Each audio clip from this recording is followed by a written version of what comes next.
For 20 years, he was the one behind the scenes, quietly making all the noise. Norm Abram did a lot more than just build furniture on the new Yankee Workshop, which ran for over 21 seasons and nearly 300 episodes. There was trust that he established, thanks to his steady hands, gentle voice, plaid shirt, and American charm. Norm became a household name in America. Behind the serene doors of the workshop, though, something was progressively crumbling. Norm had made 235 projects and aided millions of people through screens, but he was still dealing with something very personal. His appearance changed, and rumors circulated that he had shed pounds. Norm then abruptly ended his 40-year television career, a small farewell. This is it. He received lifelong awards from WGBH and This Old House, but neither network ever addressed the truth. What caused the sudden disappearance of America's most beloved builder?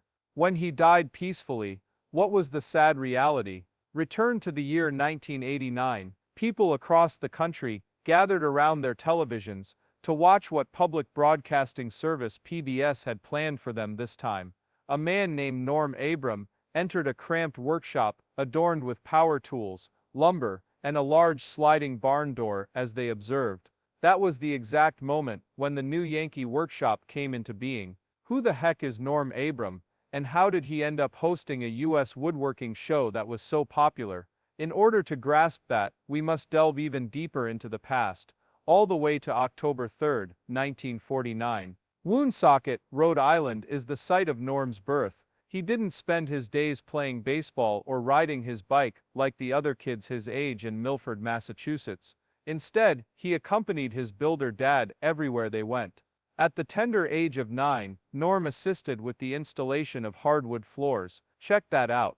As a child, Norm was already proficient with tools like saws and hammers, long before his peers were even learning to tie their shoes.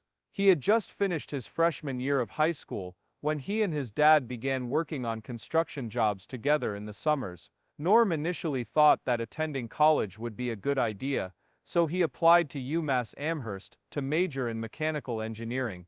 Still, he soon grew bored with classes that focused mostly on theory. He yearned to take action, perhaps by constructing something on his own. Norm shifted his focus to business administration, which also proved unsuccessful. He was most fulfilled when he was engaged in physically demanding labor.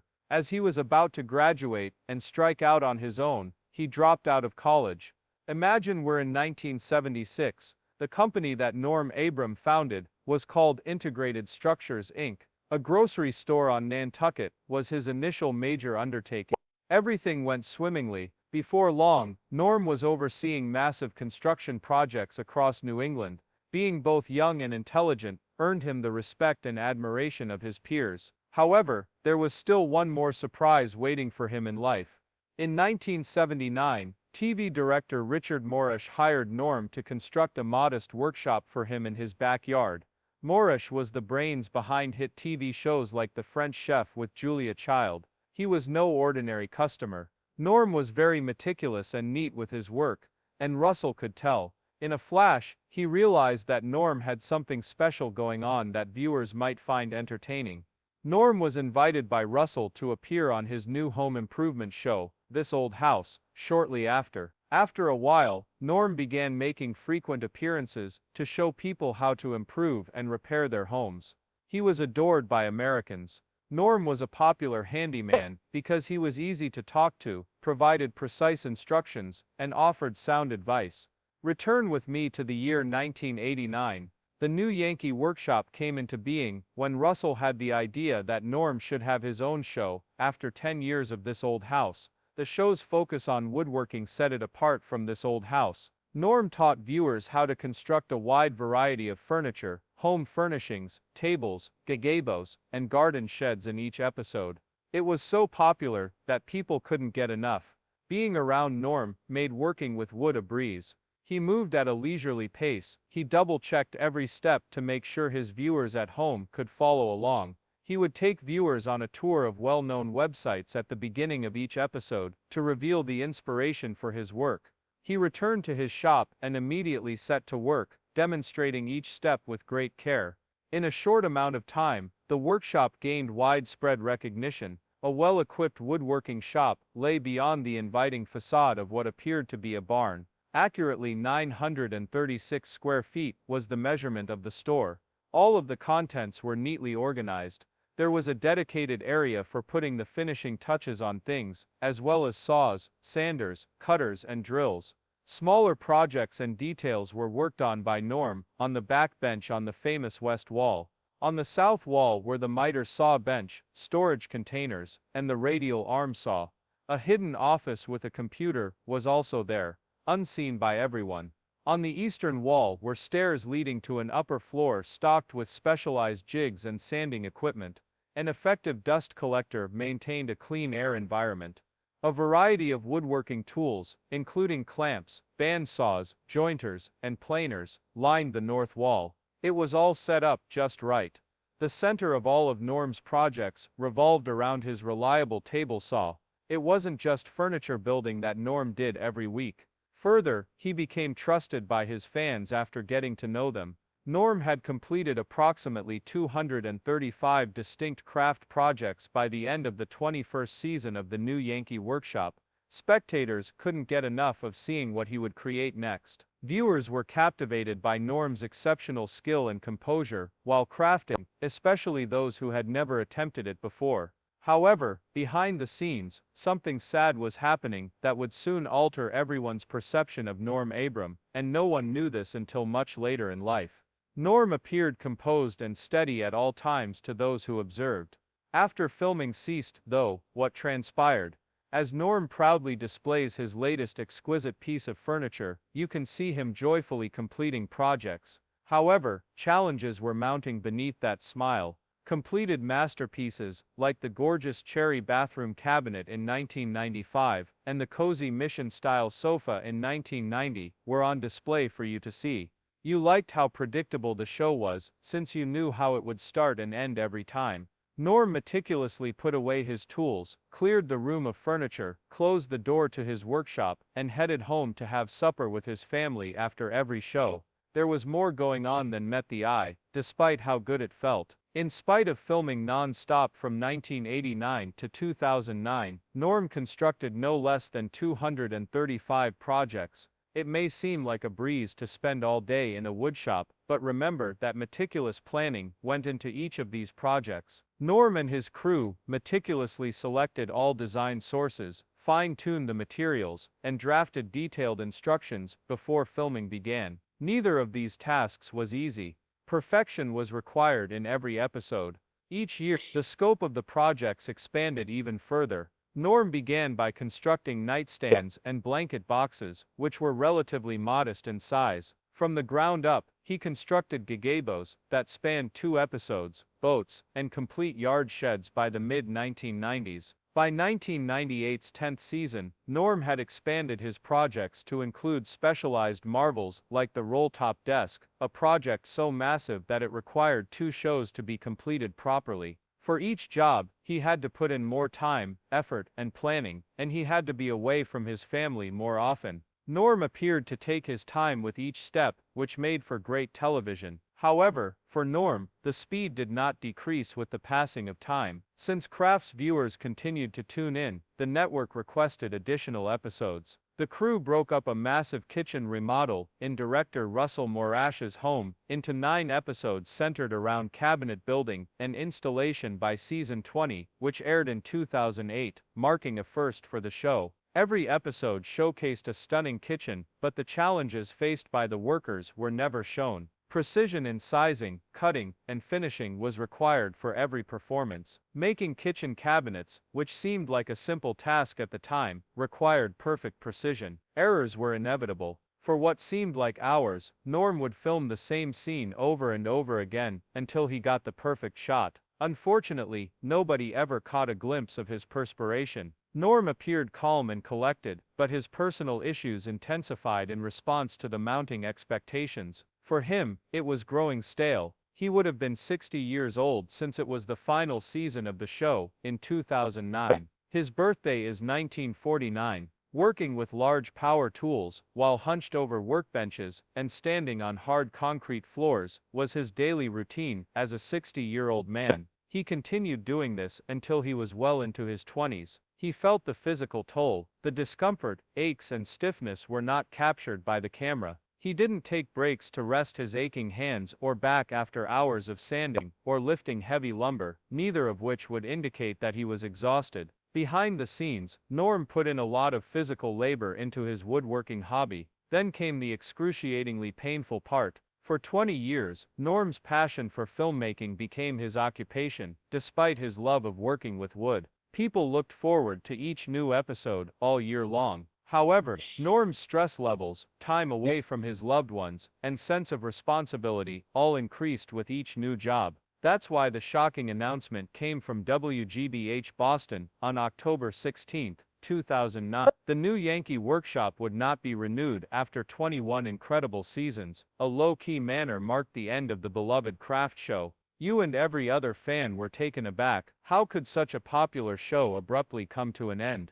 It appeared for a while that money could be the problem. Norm, though, clarified afterwards that money was completely irrelevant. Sponsors footed the bill for the entire series, so it could have continued indefinitely. Norm, though, decided it was time on his own. It was a defining moment that made him feel accomplished. Having quality time with his loved ones was his top priority. Put an end to the constant filming. Requests for new DIY projects will cease immediately. Norm Abram stepped away from the spotlight after 21 years. Many fans were devastated.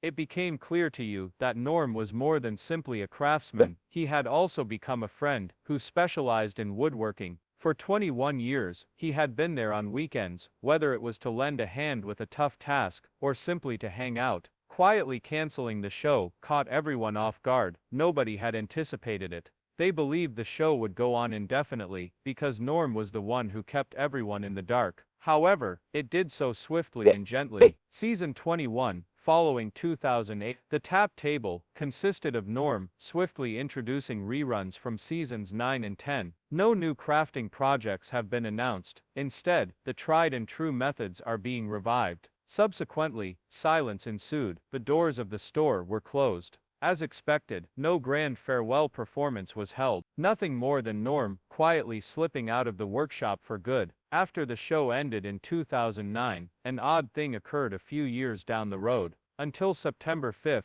2022, viewers could continue to enjoy shows on this Old House Insider. After that, though, even those disappeared due to changes in license requirements. For all intents and purposes, Norm's woodworking career seemed doomed. On January 13, 2023, director Russell Morash unexpectedly made an appearance on a new YouTube video, delivering some shocking news. The new Yankee Workshop had returned with every episode, and now anyone could view them online without paying a dime. Norm's projects gained a new audience out of nowhere, which piqued the interest of younger viewers who had missed the pilot. You might have assumed that Norm was taking a vacation from working with wood when he closed the door to the workshop for good. On the other hand, Norm Abram isn't one to sit still all day. He managed to escape the never-ending pressures of filming, but he has so much more on his wish list. Norm continued, I'm afraid. Strange new projects that you might not have expected him to work on began to take shape.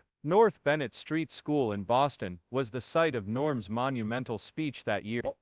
Woodworking and other craft skills are taught at this school. As Norm did when he was younger, he encouraged children to follow in his footsteps and become builders by passing on his knowledge. Another one of his deepest desires is to pass his knowledge on to the generations to come. Apprenticeships like Generation Next help keep traditional woodworking alive while teaching young people valuable construction skills. This program has Norm's support, but his influence is far-reaching. Norm became a member of the Old Sturbridge Village Board of Trustees in Massachusetts. The museum teaches visitors about life in the area hundreds of years. Norm finds that living in this town allows him to preserve skills and customs, which piques his interest in history. Norm actually received the Ken Burns Lifetime Achievement Award in 20 for his efforts to preserve history. The recipients of this honor have made significant strides in advancing the arts and safeguarding historical art. If we're talking about accolades, Norm's career total is far higher. On April 23, 2009, the iSmart Distinguished Service Award was bestowed upon Norm by the American American Academy of Ophthalmology. He was feted for dedicating his life to ensuring the safety of others. Remember how, at the beginning of every show, Norm would insist that everyone wear safety glasses. Many people were spared harm because he paid close attention to eye safety. The fact that Norm took it seriously meant that others did as well. In 2022, June 18th, the Daytime Emmys were held. Nominees for the National Academy of Television Arts and Sciences Lifetime Achievement Award included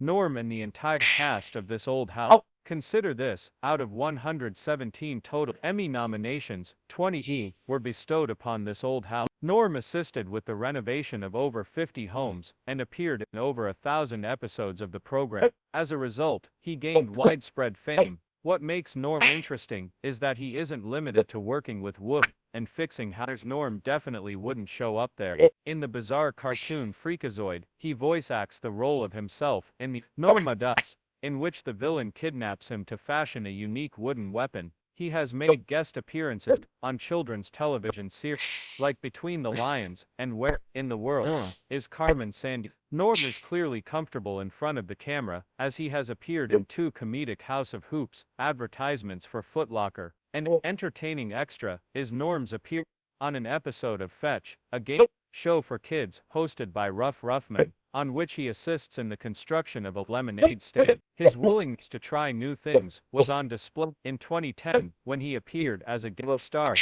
on the hit baking show, Ace of Cakes. Norm always maintains an easygoing and welcoming demeanor. Everyone recognized Norm's striped shirts. In fact, you hardly ever see him without one. Adherents recognize those OMC media. Home Improvement isn't the only show that mocks Norm's fashion choices. Any recollection of Al Borland, the character who enjoyed wearing plaid shirts, was actually Norm Abram. When he's not filming, how does Norm normally act? Norm and his talented wife Elise constructed a lovely colonial house out of wood in Carlisle, Massachusetts, where they currently reside. Regarding the construction of this house, Norm even penned a book titled Norm Abram's New House. There he discusses the building process and the decisions he made during the design phase. Following this, he purchases a second coastal home in Rhode Island with the intention of constructing a new construction company there. He goes so far as to consider embarking on a new woodworking adventure, learning how to build ships. Norm enjoys keeping himself occupied and challenged. His favorite things to do with Elise include cooking, visiting art galleries, boating, kayaking, and fishing. Norm continues to pursue his passions and stay occupied, even when he isn't working on his well-known television series. Norm Abram is the author of 8 books on carpentry. These include Measure Twice, Cut Once, Mostly Shaker, and the new Yankee Workshop Kids Stuff, a book for children. His years of experience are shared in these books, which help both fans and newcomers learn. Additionally, he contributes a popular monthly piece titled Norm's Notebook that offers helpful construction tips to This Old House magazine, where he serves on the editorial board. In any case, every job has its end. Norm announced his departure from the show in May 2022 after an incredible 43 years shares as a master builder on This Old House. The fans were downcast. For decades, Norm Abram had been a fixture in people's lives, going beyond his status as a mere TV star. The house that Norm built was a commemorative special airing on PBS on October 30, 2020. In remembrance of Norm's life and work, many famous people, friends, and colleagues shared videos, photos, and memories. After Norm's weight loss, rumors began to circulate, although he never publicly admitted to being ill. His retirement was more about spending time with family and hobbies, and embracing a slower pace of life. Seemingly, Norm Abram's story has come to a close, but he never fails to pull a surprising turn.